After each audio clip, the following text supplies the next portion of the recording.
tiens à remercier chaleureusement nos partenaires, Terra, OCP, Proparco. Leur soutien était un pilier essentiel de la réussite de ce forum. Nous saluons leur vision et leur engagement en faveur du développement de l'agriculture dans notre pays.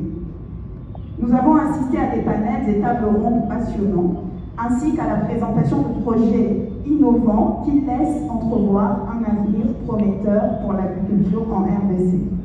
Comme mentionné précédemment, parmi les 18 recommandations relevées par les modérateurs lors des panels, nous avons identifié 5 recommandations que nous voudrons partager avec vous aujourd'hui. Première recommandation, adopter une approche par projet et filière avec un accompagnement personnalisé du gouvernement en matière de facilité pour la fiscalité, des facilités au niveau de l'administration, de disponibilité des infrastructures socio-économiques de base et énergétiques pour la relance du secteur agricole. 2. Limiter toute charge, frais et impositions à un maximum de 25% de la valeur pour des activités relatives à la production et aux exportations. 3. Mettre en place un fonds souverain pour soutenir l'agriculture et des centres d'agrégation pour appuyer et accompagner les petits investisseurs agricoles. 4. Renforcer les capacités et le rôle des ETD dans la gouvernance du secteur, privilégier l'approche chaîne de valeur et l'agriculture durable, mécanisme de garantie et d'atténuation des risques et accès au financement. Et enfin, 5. Plus important sur les grands projets, les projets structurants, que nous accordions peut-être un peu plus de place aux petits projets, portés par tout le monde, au plus petit niveau. Comme ça a été fait hier, nous avons pu assister à la remise des prix pour les petits projets liés au secteur agricole.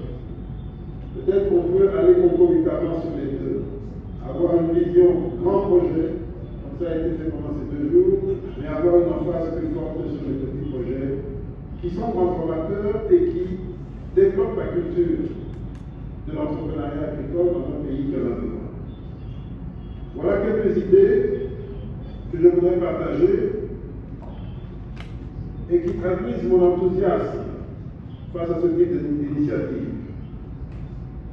Et cet enthousiasme, je voudrais le garder, le préserver, afin qu'il nous motive dans les actions que nous allons entreprendre dans le temps qu'il nous reste encore au gouvernement, avant les élections, et en espérant que nous ou d'autres auront l'occasion de faire mieux l'année prochaine avec les institutions qui sortiront des élections.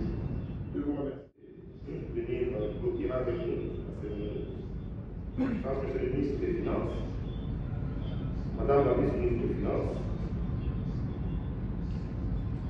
Messieurs les représentants de la SFI, partenaires importants de cette conférence, Monsieur le représentant de la BAT, partenaire également, Mesdames et Messieurs, Messieurs les entreprises publiques et privées, chers participants et analystes, je serai invité à vos titres et qualités respectifs. Nous nous retrouvons aujourd'hui après des jours d'échanges riches et fructueux dans le cadre de BRC Agribusiness dédié à l'avenir de l'écosystème agricole de notre pays. Je tiens très sincèrement à remercier mon collègue le ministre des Finances, Nicolas Kazadi, pour cette organisation importante, un modèle à suivre au niveau du gouvernement, un modèle à suivre au niveau de la redevabilité que nous avons, de l'engagement que nous avons pris avec notre peuple. Je remercie également l'honorable président de l'Assemblée nationale, mais également le président du Sénat, la fête pour les échanges d'hier, des échanges riches autour de la loi agricole. Ces échanges d'hier nous ont permis de connaître évolution, puisque sans cette loi agricole, le monde privé, les investissements privés auront du mal à être boostés dans notre pays. Je tiens vraiment à remercier et nous suivons pour que ce qu'ils ont promis hier, nous ont suivi pour que cette loi puisse s'achever pendant cette législature.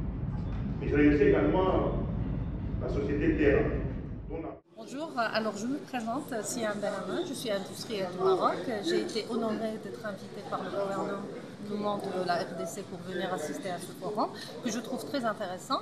Mon impression après 2 jours, c'est que la RDC est un pays avec un très grand potentiel. Quoi qu'ils disent qu'il ne faut pas qu'on parle de potentiel, mais moi je dis que c'est un très grand potentiel, 100 millions d'habitants, 80 millions de terres dans 4 irrigables. Il y a beaucoup à faire. C'est dommage qu'il y a 25 millions de population un peu sous-alimentée, mais il y a vraiment une vraie transformation à faire. La RDC vers la transformation agricole, tout ce qu'il faut. Déjà ce forum, c'est un très bon départ. Je remarquais pendant ces 2 jours qu'il y a une très très grande volonté du gouvernement et que tout le monde est mobilisé pour la réussite de ce challenge et la réussite de ce chantier. Moi, je suis convaincue que main dans la main, le gouvernement, le secteur privé, le secteur public, ils vont réussir ce challenge. Et moi, je vois la RDC comme un pays dans l'avenir qui va vraiment, que l'agriculture va transformer le pays et que ça va être une vraie réussite. Et l'eau que sangisi biso pendant 2 jours awa eza kosolela likambo ya kotombola agriculture ya mboka. Toyebi que jusque là tolobelaka makambo ya potentiel. L'agriculture eza potentiel, eza na 80 millions ya baterre arable. C'est-à-dire toza na potentiel ya monene, mais potentiel yango ezalaka réalisé te. Yango lelo nalobi euti oleka tobengaki bapaya bao basalaka misala na agriculture na bamboka misusu bao bayebi kosala bao baza deya baréussite baya tosolola ensemble toluka basolution mingi mpe tokotia en place mpona RDCP agriculture na ye tokwana toana potentiel ya monene ya koliisa afrique mobima me toana posa te potentiel etikalaka na potentiel toana posa te potentiel wana etoma réalité eloko tozalaki awa lelo nalobi euti oleka nde yango wana pourquoi aussi Mali n'a pas résolution on a pour les gamins est-ce que congolais en tout cas par contre on a pour que la résolution est vraiment efficace. Voilà, donc congolais va comprendre que ah to lobe non les kamba ba réforme. La réforme est les kamba ba loi n'est-ce pas autre les qui ça na parlement qu'on a été makambo ya culture avancé. Le monde qui a lobby président ya parlement ba président soumis balé à parlement parce que la chambre haute la chambre basse. À selon les kamba ya loi agricole.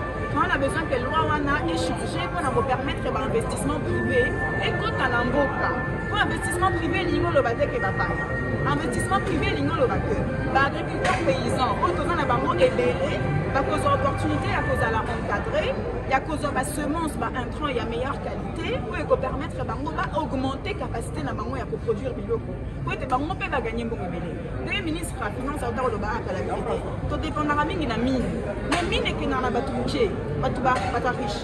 Alors que l'agriculture touche à la population nénée. C'est notre tomboli agriculture, notre tomboli population du RDC. Objectif de Merci. Le message nous est clair. Of the project video. Well, I think it's been a great forum. I think you have the right leaders here. I think you're both minister, the finance minister and the agriculture minister, have the expertise and the right mentality. Again, this is one of the richest countries in the world. Let's act accordingly. What you have here is the possibility to transform not your country, but the entire continent through agriculture. Thank you. Thank you very much.